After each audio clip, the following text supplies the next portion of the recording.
Okay.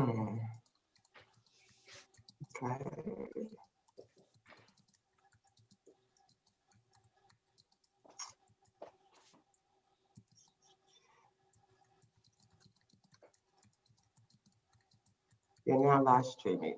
Okay, so let me go ahead and share my screen.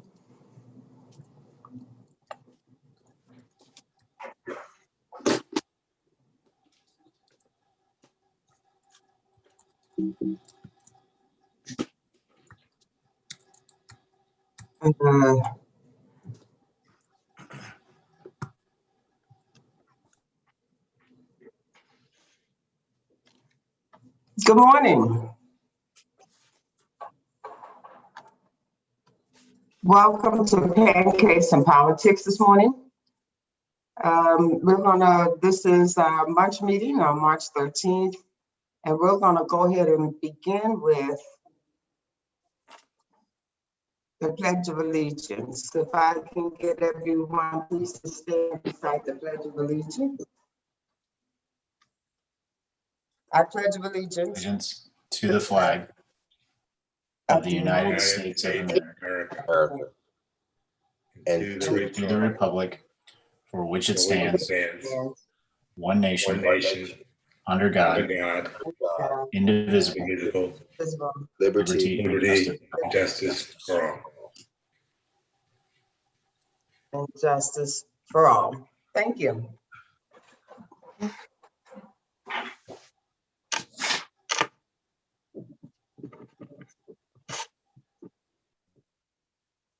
If we can now recite the Democratic Platform for Georgia, the Georgia Guiding Principles, taken from the Democratic Party of Georgia platform and approved by the Executive Committee in October of 2011.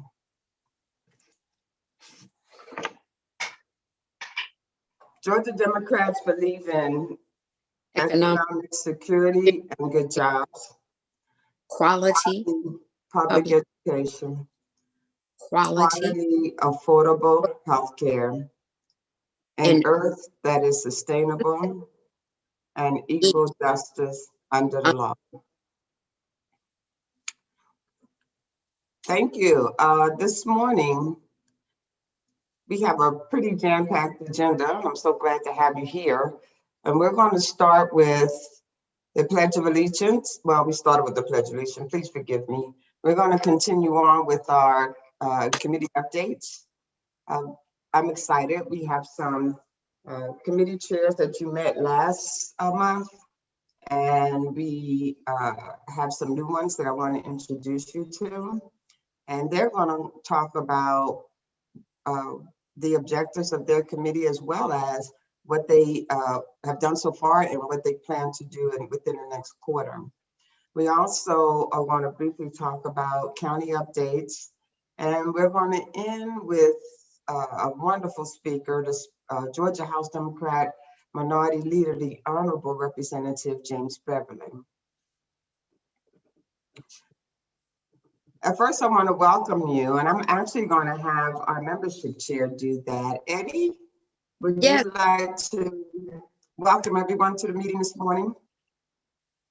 Yes, good morning, everyone, and welcome again to our March Politics and Pancakes breakfast. We are glad that you are here and that you took the time on this Saturday morning to join us.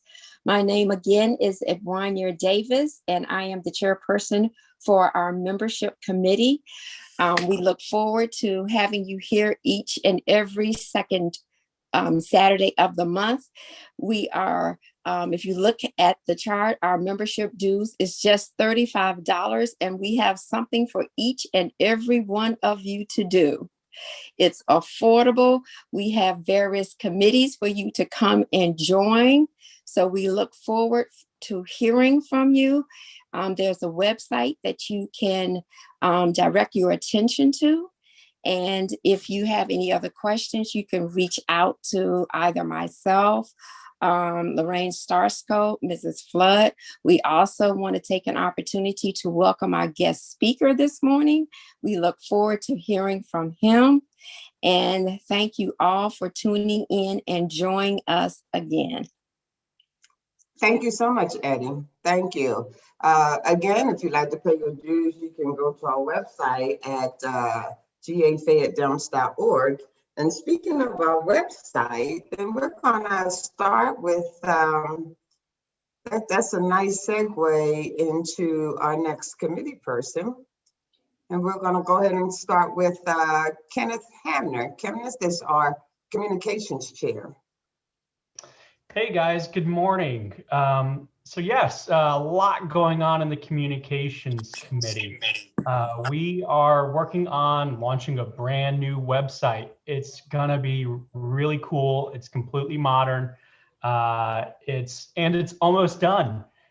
We hope to have it shared with you guys within the next week or so. We're really excited about it. It's going to have a ton of information about the Fayette County Democratic Committee on it. It's going to have a lot of information about if you want to reach your representative, it'll talk about that. And also provide just the latest news and updates in terms of what's happening within the state and within our own organization. So really excited about that. I'm sorry, Kenneth, let us see you. So Sure. You're new to us. Yeah, there you go. Hey guys. Yeah, so I am new in the role. I've been in the role for about a month, but you know, we have a ton of stuff planned for 2021. Obviously, the website is just one component in terms of what we have coming up. You know, I will say this, is that there's a lot of opportunities where everybody who's a member of the FCDC can be involved in generating awareness and consideration for Democrats within the area. I'm going to have a lot more information about that probably within this month. But know that, you know, like the previous speaker was saying, there's a lot of opportunities to volunteer for our committees. And I'll tell you this, communications can definitely use some assistance. Everything from sharing Facebook statuses, writing the citizen, and also eventually getting to the point where we're going to try and find more Democrats within the area to make them aware of our organization and then get them enacted to vote Democrat. So there's a lot more to do and a lot more to come, but I'm very excited and in terms of what we're going to do this quarter and the rest of this year. All righty, great. Let's see. Thanks a lot, Kenneth. Let's see, who else? Of course, if you'd like to involve yourself in any of these committees, then please enter your name in the chat and the committee that you'd like to be a member of. So let's see, we have Eddie. Eddie, you want to come back and tell about what membership's doing? Yes. Okay. In regards to membership, we're looking forward to some wonderful things that we're planning that's coming up. I know last year we had the Thirsty Thursday. So we're working with the fundraising committee and other committees, and they're having some wonderful events that we are going to partner with. And Eddie, let's see your beautiful face. You can't see me. Okay. I'm sorry. There you go. Sorry. Okay. So as I was saying, membership is working in conjunction with some of the other committees, and we're looking forward to some wonderful events coming up. Last year we had the Thirsty Thursday.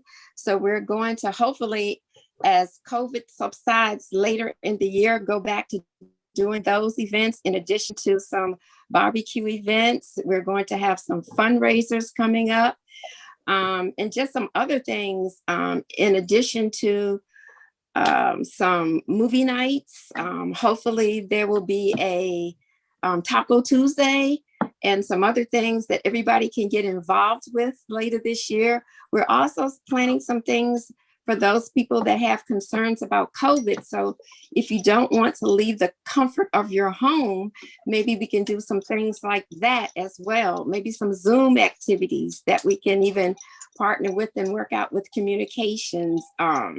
So there's going to be some activities for everyone to come out and do. Some raffles that you don't have to worry about. So everything. I'm gonna put you on the spot, Eddie, because you've been in meetings with events and social Right. engagement, and Michelle is out ill today. Can you Okay. recall some things that she had in mind? Well, one of the big things right now is the Blue Barbecue. We're looking forward to the Blue Barbecue. And I think, if I'm not mistaken, we're looking at the Blue Barbecue in April.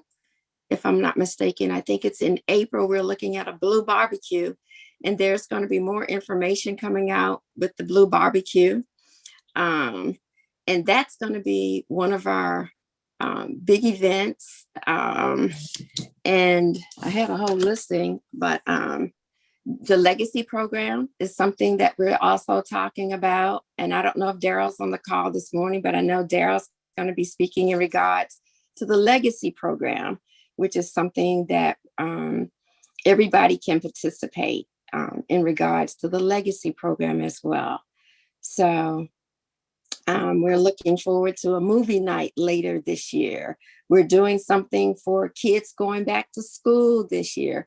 So there's a lot of activities planned. As a matter of fact, I believe we have an activity, one for every month almost, or something for every month that everybody can get involved in. So, and it's something for every age group. We haven't left anybody out this year, from the youngest to the seniors. Everybody can come and participate. So that's going to be wonderful. But, the other thing as far as membership, and that's why I was highly encouraging everybody to look at a committee, call us or email us or go on the website, because there is something for everyone to do.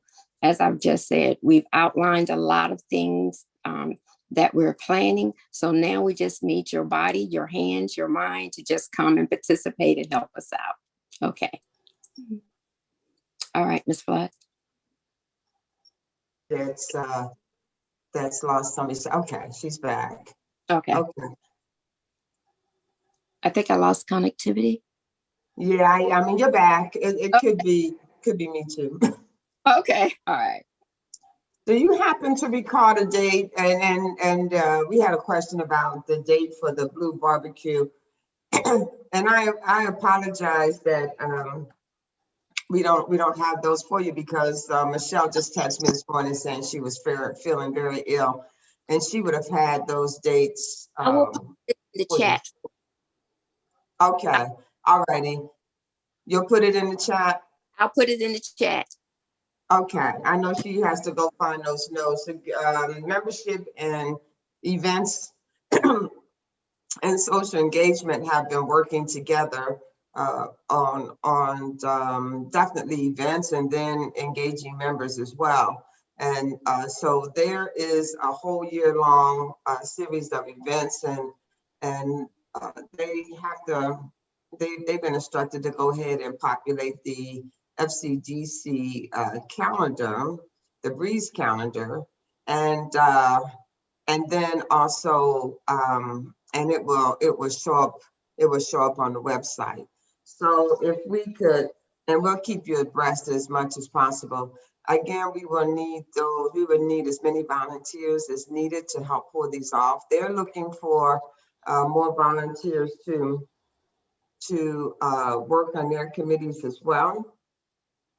And I think fundraiser, so Eddie's gonna go ahead and put that into the chat. I know you said you had some notes, Eddie, because we decided that since spring was right around the corner, then we had so many of our members wanting to at least tiptoe out a little bit. Many of our older members have already gotten their vaccines, or at least the first dose, but they've been coming by the office just a little at a time, and we thought that we would tie in activities that are outside only, and perhaps raise a little bit of money, but the whole purpose is socialize in a very safe distance way. But I know Michelle's purpose is to have that headquarters, and hopefully, you know, the president said by the 4th of July, we can be getting together in small groups. But I know that she really wants that to be the heartbeat of our organization, is headquarters. So listen up for more information about that. Now, the next committee, Daryl's committee, Daryl is unable to be with us today, but I got Virgil, who is sitting on that committee, to talk a little bit more about what Daryl, what happened at the last meeting and things that were decided. Okay, thank you, Eddie. Thank you, Madam Chair. So I'm pitch hitting for Daryl while he's not able to be up with us this morning. Eddie mentioned something that I think is really key and important for us to talk about or think about, and that's a legacy program. What we're looking at are ways that any one of us, and frankly all of us, can identify opportunities to support the great work that FCDC is doing in helping to identify candidates and supporting those candidates to get more people elected in Fayette County by finding creative ways to give donations. And I say creative, it's really probably not new. If you're affiliated with a church or a college or university or any other charitable organization, these organizations use legacy giving as a way to raise money in large chunks.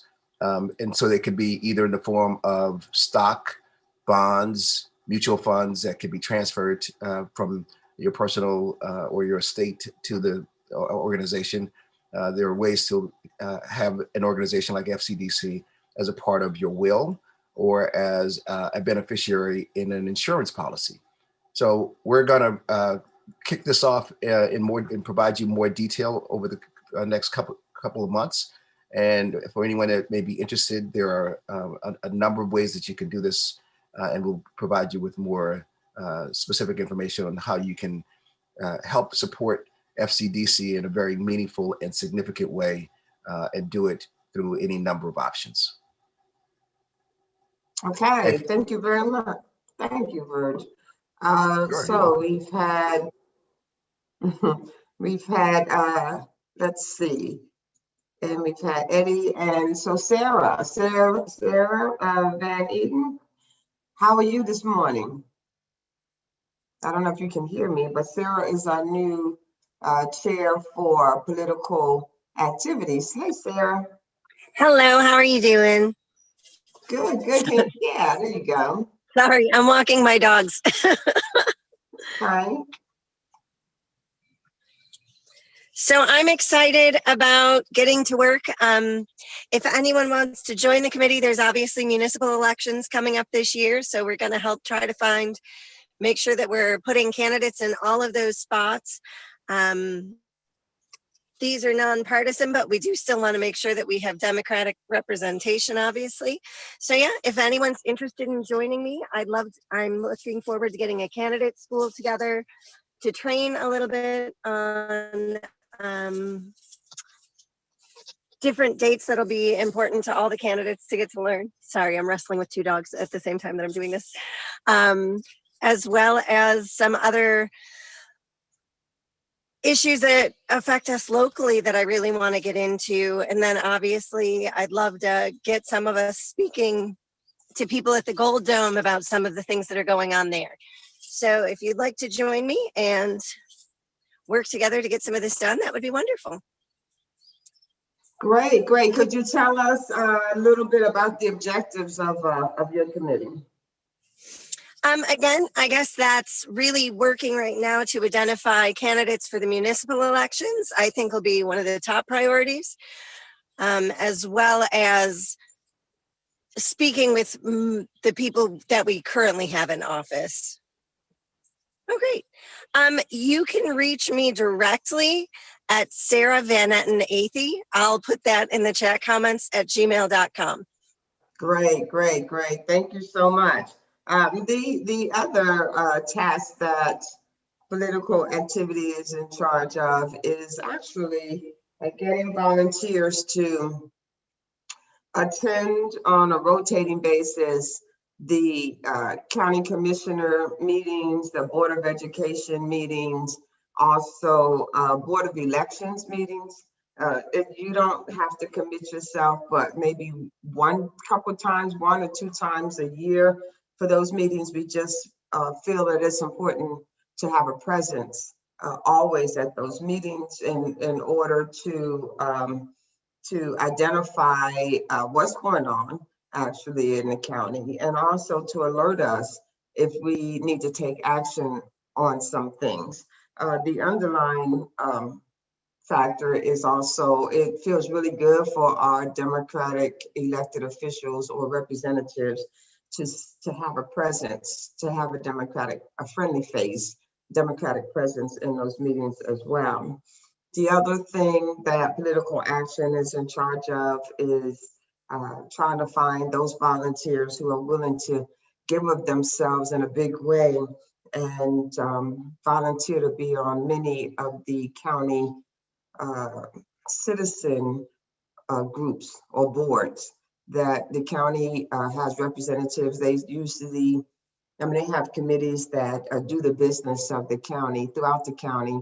And also the city of Fayetteville has that as well as Peachtree City and Tyrone. Those are usually, you have to apply, then you have to be selected. And those are usually term limited, sometimes 2, sometimes 4 years. And so it's important also that we try to garner representatives on those committees too. We've been left out of the process. I mean, I get notifications when Democrats get elected or appointed, more likely, to those boards. And so it is really a good feeling, but to know that we're being active, but to be honest, a lot of us aren't even aware of those opportunities. So if you are retired, looking for something to do, and also to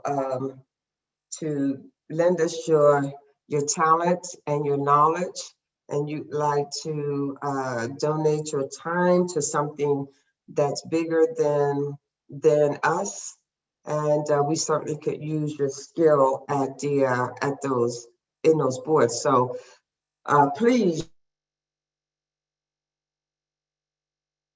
you can call the office and Michelle with any information there. I want to make sure that we also cover, there's also LaShawn. I don't know if LaShawn's here, but LaShawn is our field operations chair. And one big part of her committee is the precinct captains. And in training the precinct captains and getting this ground game going for the municipal elections, as well as the so that we can get enough practice in for that big election that's going to come up in 2022 with the governor and also with the U.S. Senate race. And so she needs help on that committee as well. If you're strategically gifted, if you like project management, if you like organization management, then any of those skill sets that you have to organize and run things and then rally up the troops is needed on that committee. We do believe that the way to success is down to the voter. We believe that touching the voter personally is gonna make us successful here in this county. In 2022, not only do we have the state and the Senate race, we also have the county races that are coming up. And whereas we made some strides in last year's race, we still have the opportunity to garner some wins when it comes to the school board and also the county commission seat. We're projected to take, for the Democrats to be control of the county commission in 2024. But, and so the numbers show that we're trending in that direction. But we can't do it by ourselves. We need some help, and we need your gifts. in order to help us get there. So LaShawna's been tasked with laying the groundwork for us for this year that will build and be more successful for 2022 and definitely snowball in 2024. So I just wanted to make you aware of that too. Again, I want to repeat, if you're, as you can see, my chairs are put in the chat area, that if you're interested in supporting any of those committees, then please give us a holler. On that same note, for those who have volunteered all of last year, then you're going to be getting a personal call from our committees to our committee chairs to see if you still have an interest in helping us in the way that you raised your hand for. So I think that we've covered our general business. And so we have a plea that that we received last week, and I want you to hear it. And if it pertains to you, then we really would like you to take action with that. So let me turn it over to Virgil. Thank you, Virgil. Thank you again, Madam Chair. You mentioned and referenced something that I think is critical for this organization to know, and that is the importance of the 2022 and 2024 elections. Every year is an election year, frankly, and they're all important. And we had such a great success in 2020 and early in 2021 that we've drawn the attention of the nation and frankly the world. And some of that's been really good. Unfortunately, some of it's been rather bad in that the Republicans in Georgia, as well as across the country, I think I heard somewhere in the neighborhood of 40 states have introduced legislation to limit access to voting for a number of people. They have consumed the big lie and are now enacting or attempting to enact legislation across the country, and particularly here in Georgia, that would limit the opportunity for many of us who cast votes in November and then again in January to do so as easily and as efficiently as we did this past election cycle. So the General Assembly, in its infinite wisdom, have figured out that the numbers that you and I know about with regard to the trends, the changes, the demographic influx of younger and Blacker and browner voters and how that impacts the electorate here in Georgia, they are making efforts to curtail the vote. I mean, they're suppressing votes and, again, creating national news that indicate that these are the most repressive laws since the Jim Crow era. Right here in the state that claims to be one of the best states for business is now becoming one of the worst states to vote in. And so we've got some work to do, and I can't tell you how many bills that there are. I know Representative Jackson's on the call, and he may be able to give us some more specifics around how many of those bills are going to move through. It doesn't matter how many; they only need one, and one that's very comprehensive. So I'll talk to you about one of them, and you may have heard about some of these already. But House Bill 531 and Senate Bill 241 are probably the largest and most egregious. But they're doing things like cutting early voting, right? So including weekends and including eliminating Sunday voting, which we all know have become known as souls to the polls, which allows primarily African-American churches to make sure that those parishioners leave church and go to the polls after church on Sundays. The decreased early voting days and hours could have a devastating impact, leading to longer lines for in-person voting during the early voting days and even on election day. So cutting early voting, eliminating secure drop box availability. Right? We know that drop boxes were a major way of people feeling comfortable that their vote was going to be cast, particularly knowing that the mail was slowed on purpose. And then for those people who had either work obligations, health issues, or for whatever reason, just for the convenience, those drop boxes were a major source of getting ballots delivered to the appropriate location on time. There are going to be new requirements for absentee voting. We've heard about that, including adding a photo ID to request an absentee ballot or to return a ballot by mail. And even thinking about limiting the number of IDs that could be used. So it would have to be either a Georgia ID or a Georgia state driver's license.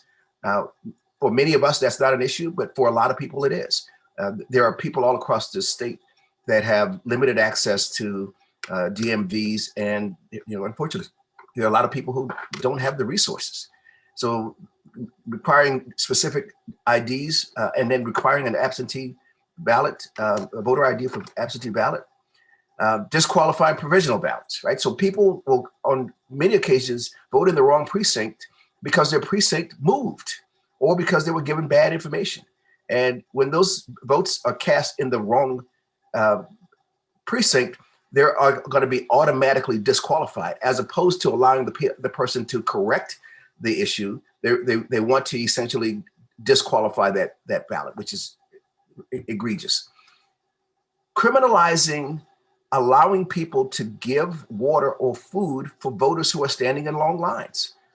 And it could be either in the summer when it's very hot, or in the winter when it's cold or raining, or any other reason. These lines can get exceptionally long. And the idea that you would criminalize someone providing nutrition or a refreshment to a voter who's standing in line is just ridiculous. Restricting mobile voting. Again, we have a unique scenario here in Fayette, but across the state, access to polling locations can be difficult. And so the idea that we would be able to provide a mobile voting access, to provide access to people in remote areas to be able to vote using a van or a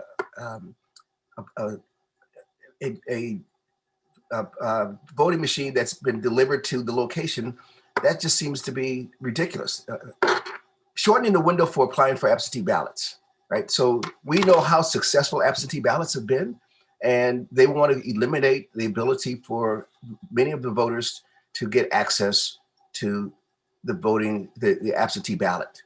They're doing everything that they can to suppress votes. We know what this is about. We know that this has been coming, and we know why it's happening. There are several things that we can do, right? So we can still try to pressure the legislature, because the votes have not been finalized. Even though it passes in the House or the Senate, it still has to pass the other chamber and then be signed by the governor. So we can put pressure on our elected officials who we know, particularly, again, the Republicans, who we know that they are creating a solution for a problem that does not exist. So we need to communicate with our elected officials to let them know how we feel about these bills. We can petition the governor not to sign them if they do wind up getting on his desk. We can petition and support and encourage the large corporations, Home Depot, Delta Airlines, Coca-Cola, Aflac, all these big companies in Georgia that support financially the legislature. We can put pressure on them to ensure that they put pressure on the governor and the legislature not to sign these bills. Those are long shots, though. I mean, let's be realistic that we still need to do those things, but the likelihood that they might work are somewhat slim. But there's another resolution to this, and that's the courts. And that's where we need your help. So we've got a really good friend in the NAACP Legal Defense Fund. We partnered with them in the district voting lawsuit, and they were just a great partner. They're a nonpartisan group that fights for voting rights, among other issues. They're a premier legal organization fighting for racial justice across the country, primarily through litigation, through advocacy, and through public education. But in order for them to be successful, they need standing and they need defendants. So for all those items that I talked about that could pose a problem to giving people access to the polls or access to voting or make it more difficult, if you feel that you would be one of those people that would be harmed by these new laws, please let me know.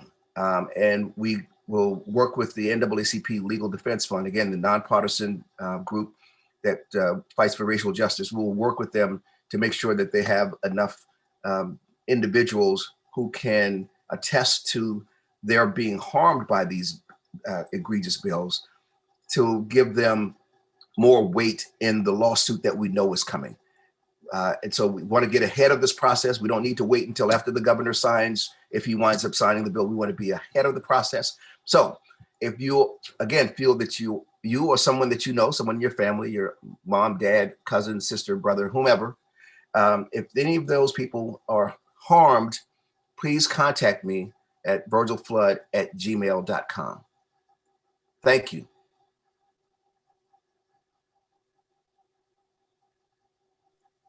Thank you. Thank you so much. Representative Jackson, I see you're in the room. Now Representative Jackson is going to, has been charged with introducing our main speaker today, but I also asked him if he would please, prior to that, give us his thoughts about the session so far. Representative Jackson, can you hear me okay? Good morning, Madam Chair. Good morning, Dems. Good morning. Thank you. Yeah, you know, it's always been a tough act to follow my mentor, your husband, my good friend, Virgil Flood, especially when you start talking about House Bill 531 and Senate Bill 241. Both of them are what we refer to as an omnibus bill. There's nearly 91 bills circulating between both chambers around voting suppression. I would say this, Madam Chair, and I know you had me talking a couple of times this morning, but this session has been very tense. And I've been down there now 5 years. This is my third term, and it's been very tense. And the reason being is for the reasons that Virgil Flood just discussed. I mean, we have greater priorities in the state of Georgia. There was a list that just came out, Madam Chair, and Democrats, that Georgia is ranked for healthcare 43, for women's health 47. We have hospitals, Madam Chair, still closing in rural Georgia. Rural Georgia. Now people will say, well, Derek, why do you care? You part of the, your district covers, of the 13 metropolitan counties. But I care because we got Georgians living there. My vote impacts Georgians across this state, all 159 counties.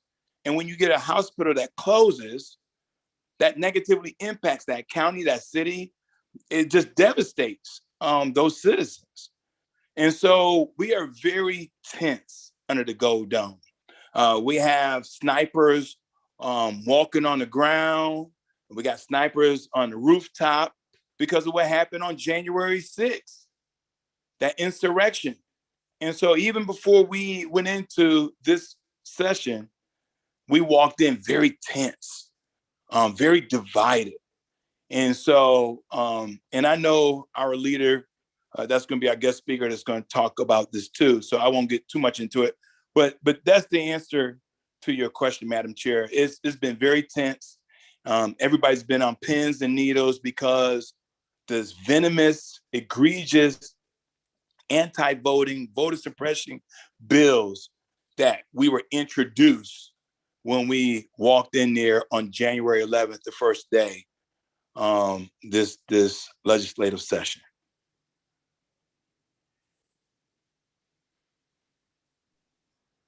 Right. Now, you've been in office for how long, Representative? I got it. You all hired me. I always tell folks, you all hired me, right? You are my employer. But I've been blessed and honored and privileged when I got elected November 2016. So this. And has this probably been the most emotional or what's the word I'm speaking for? I mean, this has just been it's been a tough, challenging session. And I've been through a number of them with Virgil, but this is tough. And you're right, Madam Chair. This is tough, and both personally and professionally. Most of you all know I'm a retired military officer, and when you think about our democracy and the men and women right now who are on the front line to protect and defend our democracy against both foreign and domestic enemies, but yet we have elected officials at the federal and state level who are attacking the very democracy that we try to export to other countries abroad. And so, yes, it has been tough for me, again, personally and professionally, because I still have friends. I have my nieces and nephews who are serving in the military. And, you know, when you think about, again, the most egregious things. I mean, they have felony language in these bills.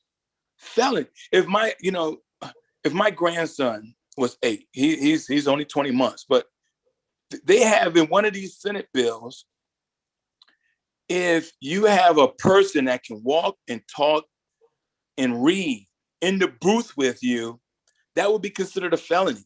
So not only you can't hand water out to those who've been in these long lines.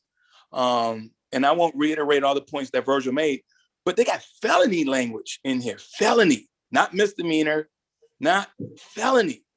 And so, if my grandson was, I just remember before my daughters got to voting age, I would take them and so they can learn the whole voting process. And so before I dropped them off to school here, we would run in, take care of my civic duty, and then get the little peach sticker. In fact, I would even let my daughter wear the peach sticker. And she was probably about 10 or 11. So clearly she can read and talk and walk, all those things. If this bill was in place then, possibly if the poll worker and the supervisor could very well charge me with a felony crime. This is mind-boggling. So yes, you're right. It is. It has impacted me both personally and professionally, because I believe in this democracy. It's not perfect, but I believe in it. I put my life on the line, and we have men and women right now doing the same thing. And we have these bills that's making it hard for their military families that call Georgia home tough. Are you hearing from your constituents? And are they fearful? Are we empowered? What's the general consensus there? No, that's an excellent question. And the short answer is yes. I've been hearing from my constituents, and a lot of them are frustrated and angry because they all know that Republicans are doing this in retaliation of what took place November 3rd, and more importantly, January 5th. And I tell my colleagues on the other side of the aisle that their constituents are happy that they're about to get that $1,400 check. But quietly, Madam Chair, you know what they do? They say, well, we don't like what Biden is doing and what Vice President Harris is doing, because if we had the opportunity, I would vote against it. But yet their constituents are happy that they're about to receive some sort of aid, right? Our restaurants, for example, in the last 12 months, 27% of our restaurants have permanently closed their doors, right? And so in this bill, in this $1.9 trillion, there's aid for those nonprofits, there's aid for working families, there's aid for restaurants, right? I mean, they're very laser focused on where this $1.9 trillion of taxpayer money that's going to be back into the community. And so because those avenues bypass the state, so that's why Governor Kemp is upset, right?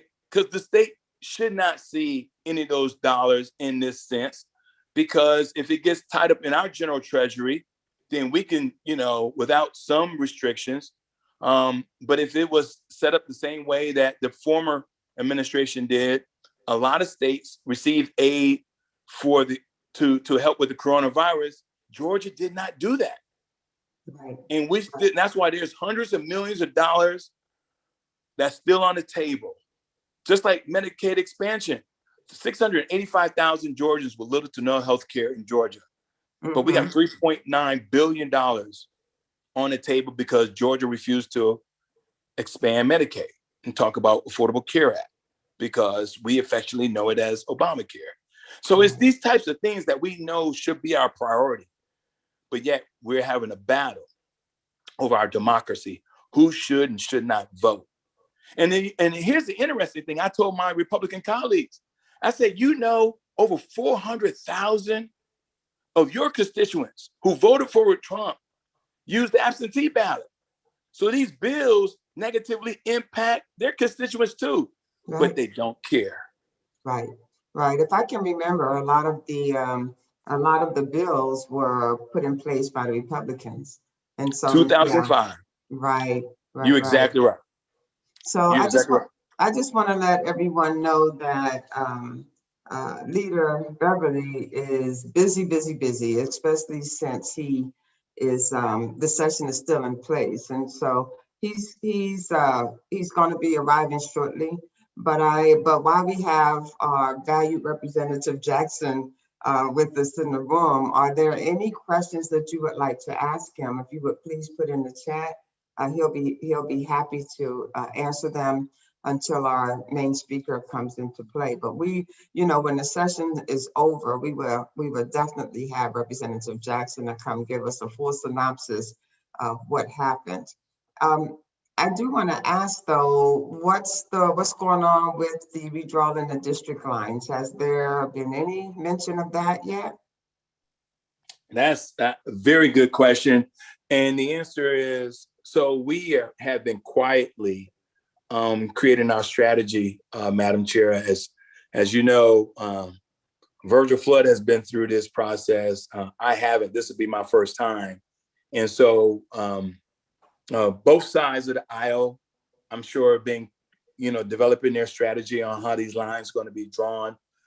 And just for those who are in attendance this morning, it's not going to happen until later on this year, because the census data is returning to all the states late. And so we probably will go back into a special session probably around September, October, and we're going to be fighting. But you all have a voice in this matter, because we want the lines to be drawn fairly and not, gerrymandered to try to keep one party in power. And we clearly know this to be true. And here's the reason why that we know this is going to be something that they're going to do, and they're going to fight hard, Madam Chair, is because they're gearing up for 2022. Mm-hmm. They're very concerned. That's the whole backdrop about this, Madam Chair. They're very concerned right now about 22 next year. The governor is going to be on the ballot, lieutenant governor, secretary of state, all the constitutional offices going to be on the ballot.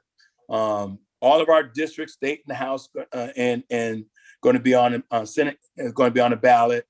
And so this is going to be a very pivotal year. And they're so concerned because Senator Warnock is also going to be on the ballot. Right. And so all of these things are conversion in a way that is making them nervous. And one way to really help them stay in power, especially for the House, because there's about 17 or 18 seats we almost flipped this last cycle. And you all may recall that there were some razor thin victories for them. Even in Speaker Pro Tem almost lost. And so they have some organizations already working on these redistricting lines. And we don't believe that we're going to pick up another congressional seat. Georgia's already at 14. But this all plays a part. There's also going to be a move, I'm sure that, because Congresswoman Lucy McBath and Carolyn Bardot are very close. So they're going to try to figure out how to have them two run against each other. And so this it's going to be a battle for us. And I see this going to continue as we still focus on resolving this pandemic.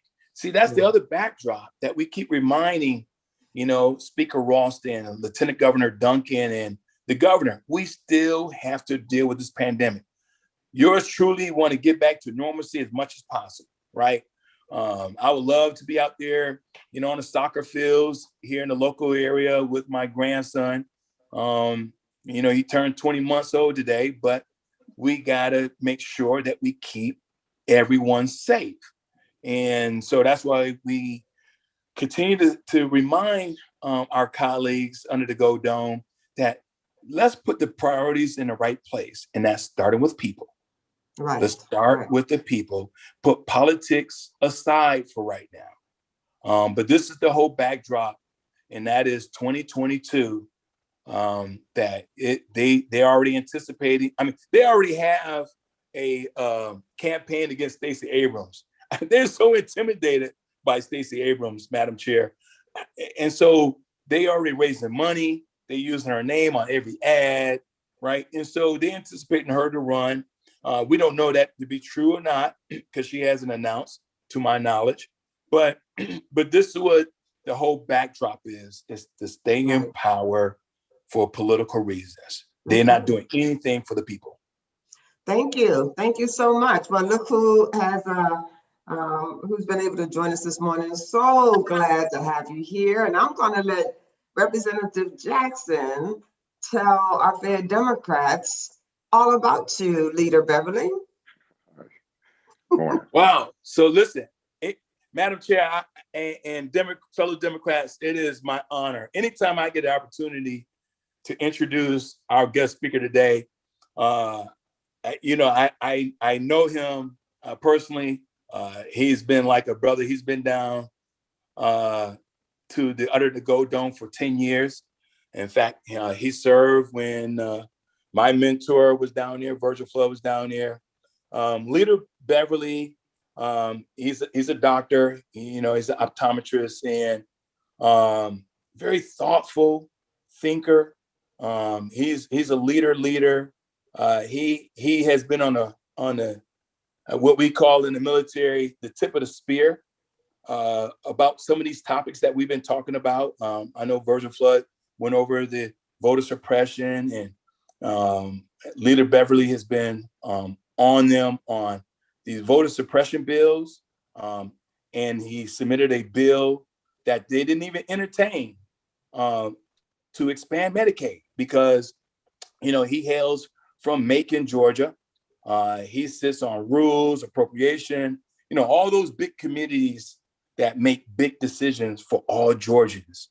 And so, like I said, he is our leader, and not just because of the title, but because of his character and his deed. So without further ado, you all stand by for a treat. It is my honor to introduce to some and remind those who already know him, we call him Leader, State Representative Leader Beverly. All right. Thank you so much, Representative. Welcome to Fayette County, Leader Beverly. The floor is yours. Thank you very much, and Madam Chair, it's always good to see you, and certainly my dear brother, Representative Derek Jackson. I don't see the first husband anywhere, but that's there you go. Okay, there you are. Okay, Mr. Chairman, good to see you as well. I won't belabor the point. I'm deeply grateful that y'all give me an opportunity just to talk a little bit about what's going on at the Capitol, some of the things that are happening as a result of the recovery plan that Joe Biden has put in place and what we can expect moving forward. Right now, we're in, crossover happened a few days ago, which means all of the House bills left the House and went to the Senate, and the Senate bills now come to the House.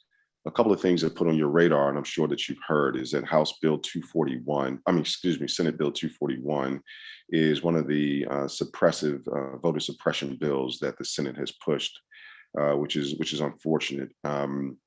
It would get rid of no excuse absentee ballots, which is, part of the staple of what they wanted before. Now that they've lost fair and square, they want to change the rules, as we always know. The second piece that is actually going to be very interesting is that now we're dealing with the fact that now that we have money coming from the Biden administration to expand or extend Medicaid benefits to the youth, to people who are in the gig economy, and certainly to folk who are low income minorities, there's a significant amount of money, about $2 billion, that can be used to extend Medicaid or medical benefits to those folk. And the governor has no, as far as I know, there is no plan to take this $2 billion to give people insurance who may have lost their job through no fault of their own, and now they need it. And so you're going to hear in a couple of days, we're going to have a press conference talking about that, and how I think it's political malpractice, quite frankly, to not expand or extend medical benefits to folk when it doesn't cost the state of Georgia. Over the next 5 years, it will not cost the state of Georgia one penny. And when it does, it's going to cost 10% of the cost to actually do it. And so, again, next year, I think that people have a say-so on who's the next governor of the state of Georgia. And hopefully it'll be a Democrat, and that we'll turn up and turn out the same way we did last year, and certainly for January. One of the interesting things that's going to come online that I think that everyone will be involved in is the next phase of not just the Recovery Act that's happening, but the next phase of what the Biden administration is about to do is about to have another $1 trillion, quite frankly, that's going to come into a Jobs and Infrastructure Act that's going to happen shortly after we get over this pandemic, probably this summer. And so be on the lookout for infrastructure jobs, and those things are coming. And there's nothing that's going to stop that except for the filibuster. So I'm sure that many of the folk on this phone know, or on this Zoom call know, that the filibuster is certainly a problem, but we need to get past that, because after the pandemic, there are people who need to be retooled. One of the things that I'm sure that we will talk about, Representative Jackson, Mr. Vice Chair, as we move forward, is that we would think about, when you do infrastructure projects throughout the state of Georgia, that people who live next to those projects should be able to work on those projects. And as we start really thinking about, that money coming into Georgia, we really need to think about local folk having the opportunity to work, and maybe we need to retool the workforce. I know for a fact that that's going to be something that the Biden administration is pushing, and then certainly in the state legislature, we will do the same. I'm not sure what the governor is going to do, but again, I think the pressure of incredible candidates running against him next year is going to bode well for the state of Georgia, because again, I think that he's missed the mark in so many ways. We'll have that conversation next year. Today, I won't get too much into that. And lastly, one of the things that I'm actually extremely proud of, the fact that is that we did a MOST, which is a municipal option sales tax that Representative Bodie pushed to actually deal with some of the infrastructure issues surrounding water in your area. And so that's something that went through the House on crossover day, and then certainly it'll go to the Senate, and it should have no problem passing, having a governor's signature, and so that folk in your area will start to deal with some of the crumbling infrastructure around the water and sewer that's happening. So those are the highlights of where we are. And obviously I can go on and on with most of this stuff, but I'll stop right now, take some questions, and see where we are.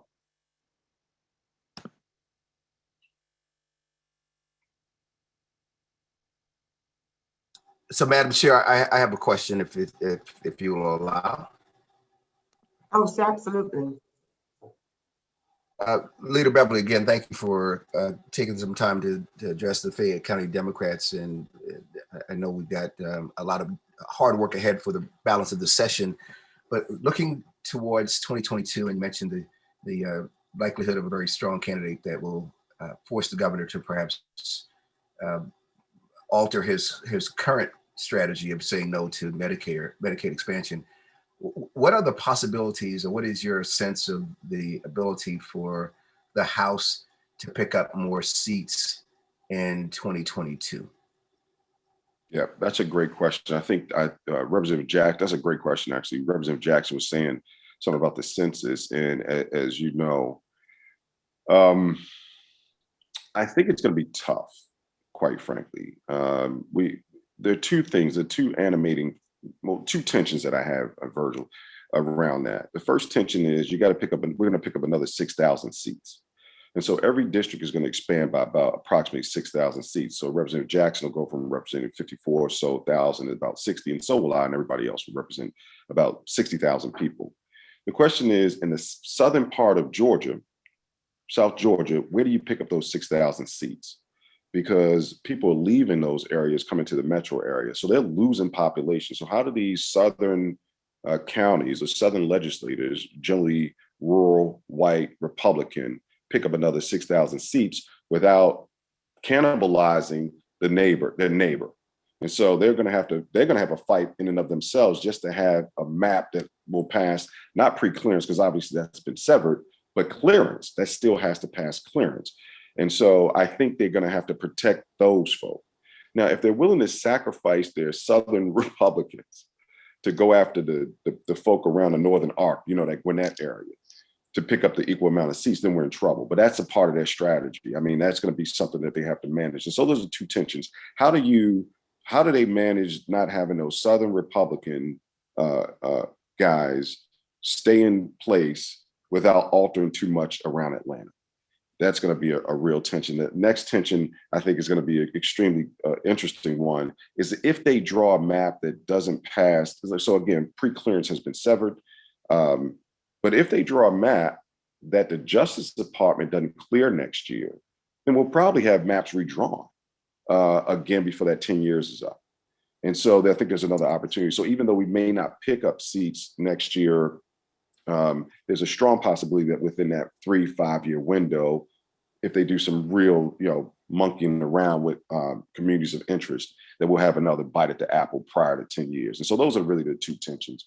What happens if they monkey around with the map? If they sort of do it fairly, we pick up 14 seats. There's no doubt about it. But if they monkey around with it, we probably stay where we are. It may be a couple people may be suspect on our side. So, but that's the tension. One other question, Madam Chair, and I'll end here. I know being in the minority, you wind up having to play defense quite a bit of the time. What are sort of the offensive strategies or ideas or initiatives that the Democrats, whether in the House or in the Senate, are using as priorities? Yeah, so we came up, so the House Minority Caucus, the Democratic Caucus in the House have a HEAL agenda, HEAL, for Healthy Georgia United. H is for your health care, E is for education, A is for accountability, and then accountability through the budget appropriations, and L is for liberties or civil liberties. One of the main things that we've accomplished, and people don't realize this, and it's going to happen, is that the citizens arrest repeal just happened last week. The House passed it unanimously. I may have been last week or Monday. Man, these days run together. You know how a session is. But anyway, so that citizens arrest has been, the House voted 173-0. It goes to the Senate, and the governor has an interest in getting that done. So that's a big victory. The second piece that we're looking at is the budget. When you were up here, Mr. Chair, we talked about the budget a lot. Last year was the first time we had a caucus position against the budget because it didn't appropriate our value proposition. You didn't expand Medicaid. You gave money to corporate taxes and so forth, right? You gave welfare to corporations, and you got to stop that. There's $9 billion in taxes out there for them. They got to stop it. So we're pushing that, and there's certainly Medicaid. We're pushing in education. There's some issues around there that we're doing, and so that's where our priorities are. I try not to talk about the voting stuff so much because it's a joke. I mean, I talk about it because we have to, but that's a narrative that these guys are pushing, that they know there was no fraud. They lost fair and square, and now they holler, right? This ain't 1852, man. This is 2021. And so we need to govern ourselves accordingly. And so we're going to continue to fight that. And but those are their issues. We really want to do the work of Georgians through that Healthy Georgia agenda. Thank you, sir. Sure. Okay. I did see a question out here regarding the, ask this one, voter suppressing bills, will they be challenged in the courts? Yes. Yeah, absolutely. That we're already teed up. Absolutely, absolutely. Good. So how you keeping everybody going, man? I mean, Oh my God. Like, man, it's just so crazy. Like, like Republicans are like a marching band, right? Band director says something, they just go, da, da, da, da, everybody does Right. it, they turn, right? The Democrats are like a jazz band. Like people riffing, somebody started on a snare, somebody, on the drums. And so everybody's got a different, it's still music, but you got to manage a jazz band because everybody has a different idea of the way things are going and how we should, function. And it's a pretty interesting place because everyone's a leader. And you got to give what I've learned over the last few months, and certainly the last few years being in General Assembly, is you got to give people an opportunity to express their leadership in ways that enhance not just them, but the state of Georgia. And we have so many great leaders on our side of the aisle. And it's my job to really just give them air beneath their wings so they can fly and do what they need to do, and then to try to make sure that we're moving in the direction of healing Georgia. But it's an interesting task. But I got good friends, and I have some really good ideas coming from our caucus. And it's the work that keeps us united more than anything. It's the work of trying to get Georgia better that keeps our caucus united. And I'm just a guy to give them wins so they can do what they need to do to make Georgia better. well, we're here. We're glad that you're here, that you're in the role that you are. Now, what is the most surprising thing that you found since taking over as minority leader? The amount and speed of the information coming at me is astounding. It is astounding. I mean, literally, and how to integrate that and appropriate the information in a way that you can give light to it. But the speed of information coming and the volume of information coming is incredible. So for instance, with this sports betting stuff that's coming, right, that people want to do is gambling or pari-mutuel wages, the information was coming at me from so many different places around what they wanted, but they hadn't, and it's happening very quick. So this, Madam Chair, is that you get this information, you got to act on it. And one of the things I need to know is like, okay, is there going to be any minority participation? Is there going to be money set aside for crumbling infrastructure in HBCUs? I mean, there's a new industry coming in. How do we appropriate money through a new industry that may generate north of $1 billion a year in tax revenue? And we're not mentioning how do minorities get involved in that? That's a problem. How do we look at the economic development of Georgians everywhere, not just in rural Georgia? Man, last time I looked, a lot of urban areas are doing pretty bad too. And so how do we get that area stimulated? And there was no mention of it. And to Representative Jackson, there's a tough crew up here now. They wasn't having it. And so we were able to manage to kill that. They didn't have the conversation, but that information happened in probably 2 or 3 weeks. And the bill was on its way to winning. And we had to appropriate a bunch of different moving parts to stop that. And so it's the speed of information that you have to deal with that is interesting. Good. It's like I like the analogy with the marching band and the jazz band. I really do. But I remembered back in 2003 when things flipped from the Democrats who controlled the state for so many years, and I think that's when the lines were drawn too around that time. And so what I do remember is that desperation feel. What can we do in order to stop this from happening? No matter what. And so that's what we see now, is that the state is definitely changing, and this is the last ditch effort by the Republicans. It feels painful. It certainly is ugly. I don't know how they can sleep at night, to be honest. And I guess you wonder the same thing, right? Yeah. But I can never be in politics, so hats off to you. You can do it. Yeah, all right, gosh, no. But I tell you now about your feeling about the district lines that are going to be drawn. I have my own feelings about the census was halted. It wasn't done properly. And we couldn't, the funds were cut. The timing was cut. We had a pandemic, but we still get to draw lines. I think that's a disservice, injustice to be able to still draw lines on data that's just not accurate. I couldn't agree with you more. You know, one of the things that I've been saying to our caucus, and it's one of the things that everyone needs to think about, what do communities of interest look like? And so it's not, you know, my seat or Representative Jackson's seat. It is who is the best person to represent 60,000 people who have similar communities of interest. And so what you don't want to do with the census, and when they start drawing lines, you can't, for instance, break up a subdivision, right?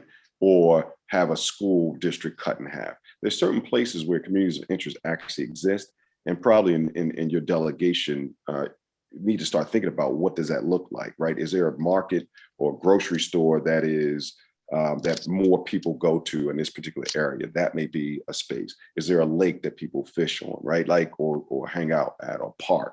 Those kind of things, we start thinking about communities of interest, will be critically important as this stuff goes to court. And so I'm saying to folks, look, we can't talk about, well, this is my district or their district. Who cares, like, whose district it is? Do you have the best representative for your community of interest? And that is 60,000 people. And so, yes, you're absolutely correct that we probably shouldn't, it's a rush to judgment. The numbers are going to come out. The numbers for apportionment, which is the amount of congressional districts that we're going to get, come out April 30th. The LD number, which is the local census numbers, will come out at the end of September. They have to be out by September 30th. So as Jackson was saying, we probably won't be back until September, October. Okay. But you got to think about communities of interest for sure. Yeah, Garrett, did you want to go ahead and read off what that question in the chat that you have? Yeah, I was just curious. I thought, at least in the old days, Georgia was subject to Justice Department review anytime they wanted to change voting laws, as well as I thought for the apportionment of congressional and state seats. Is that now history? Yes, that's definitely history. And it was severed. So the pre-clearance of the southern states was severed a couple years back. And so we don't have that protection anymore under the law. And now the Supreme Court is saying, listen, it's completely a political issue, right? So now the political subdivision gets to draw the map, basically without anyone being involved in the map being drawn.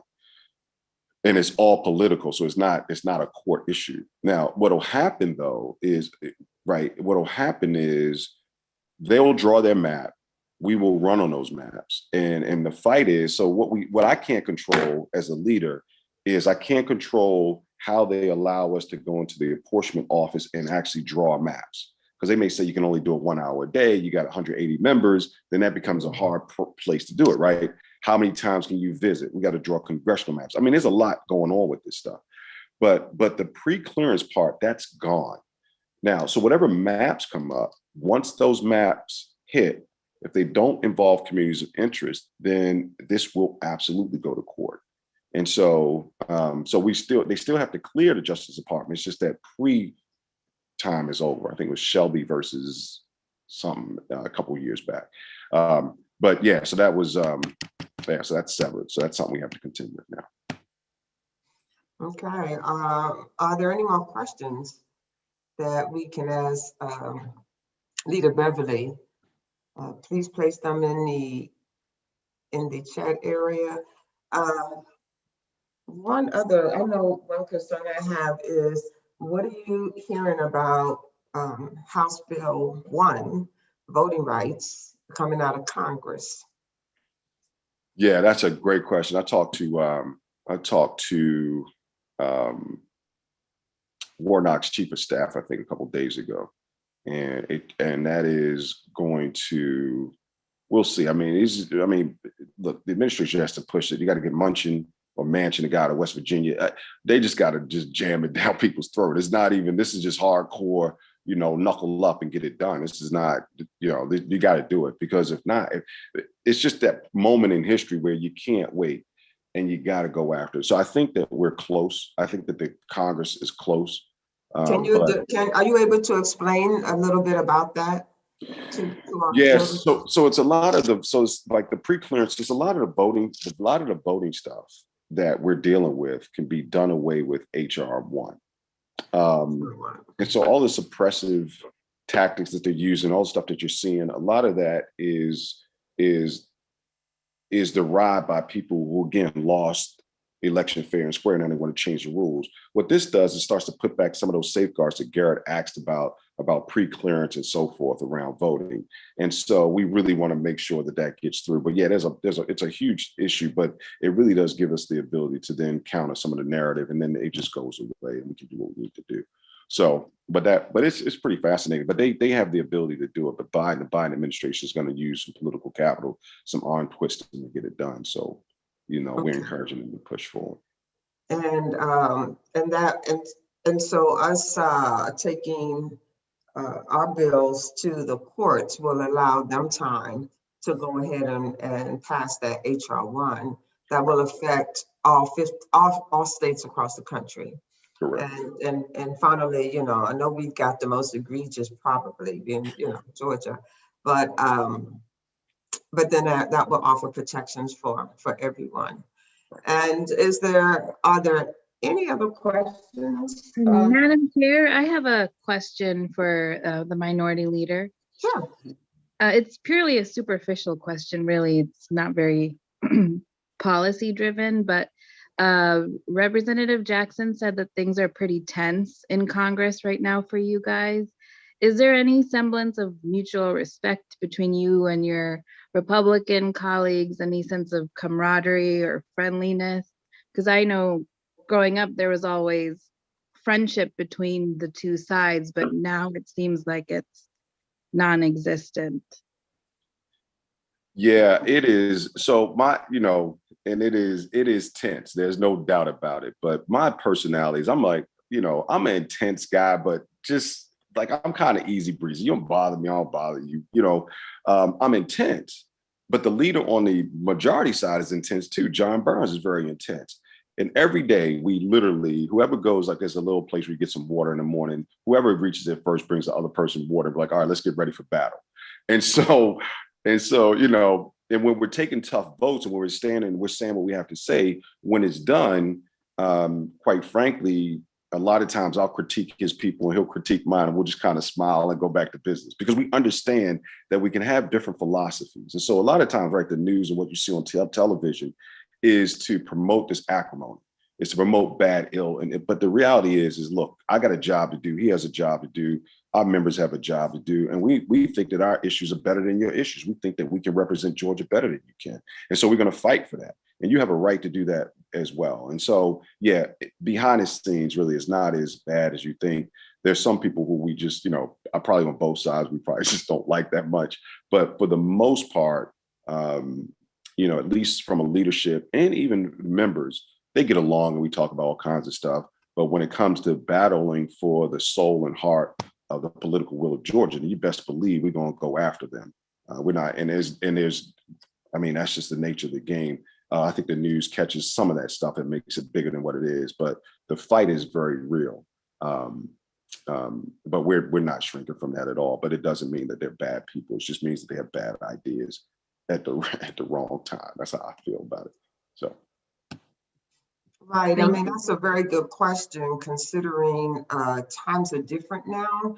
We saw the health crisis be politicized before, and we've never seen that before. I can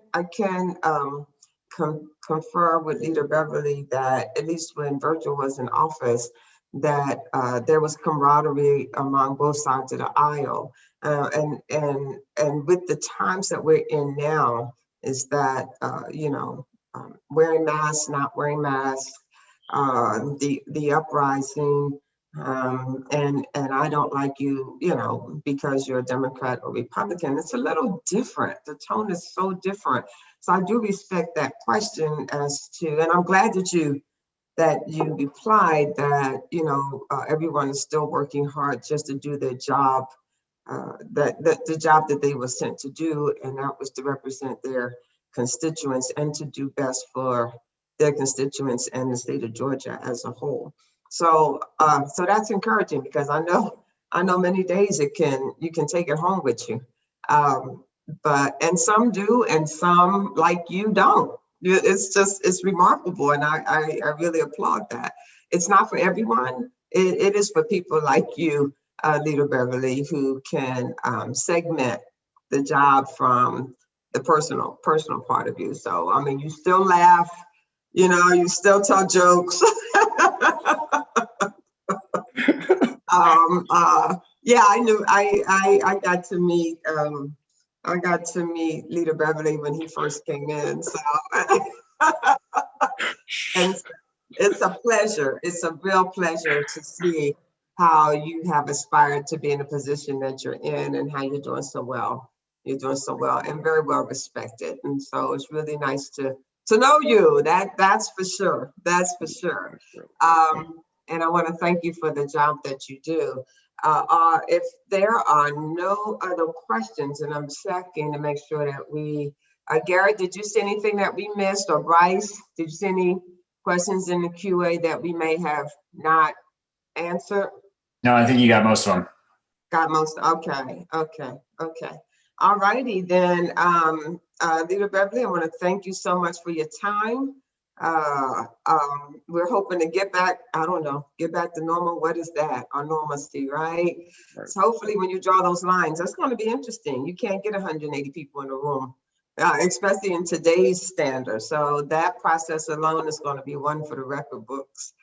But we know that you have our best interests in mind whenever you are drawing those maps. And you're right, South Georgia used to be where the power was, and I've seen it diminish over the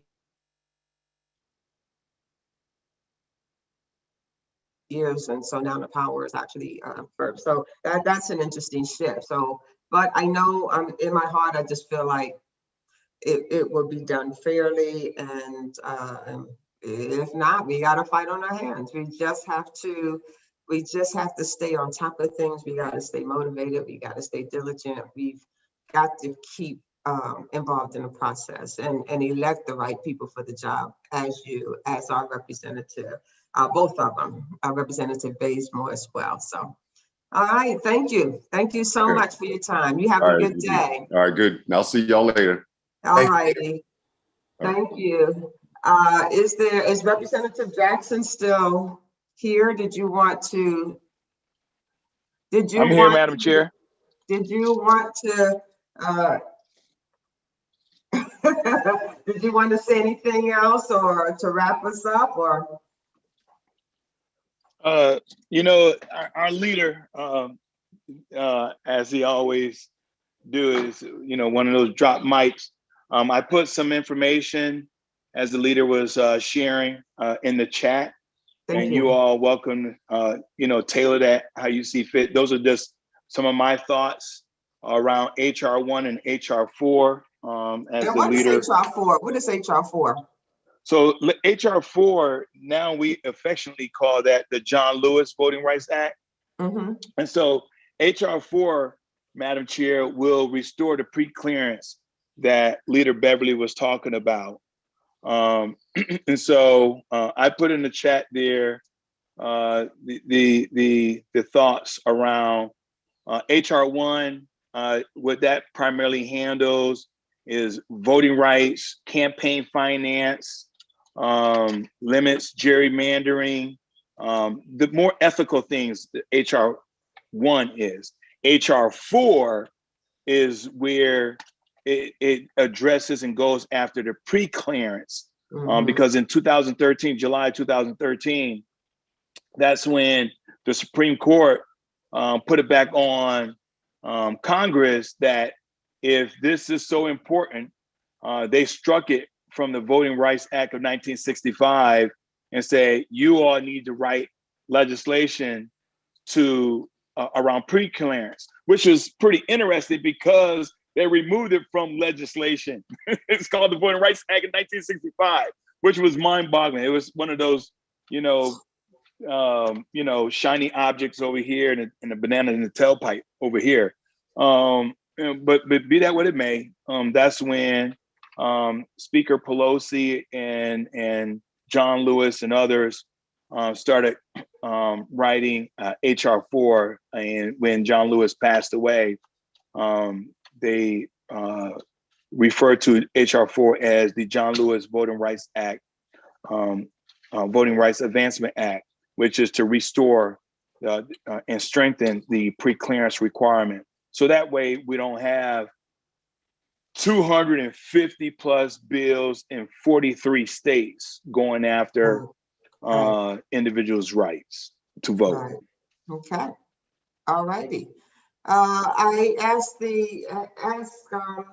our members, are there any other announcements? And I think, Burge, did you want to announce something from the Legal Defense Fund?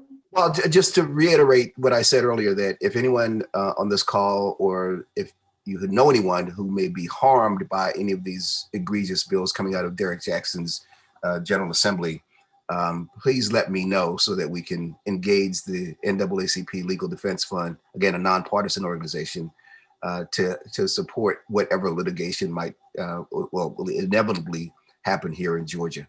So if you or anyone you know might be harmed by this, please let me know, and we'll make sure that you get connected to the Legal Defense Fund. Okay, thank you very much. It looks like Reed Hamilton put in the chat that Fair Districts with an S on the end, GA.org, is a group working to ensure districts are drawn fairly, and sign up on that site for notifications. So that's important to know. Are there any other announcements that anyone would like to make before we adjourn the meeting? Okay. All righty. I don't see, I'm reading the chat and reading the QA, and I don't see anything that anyone has said that they'd like to talk about. Okay. Well, on that note, I want to thank everyone again for attending our March meeting, and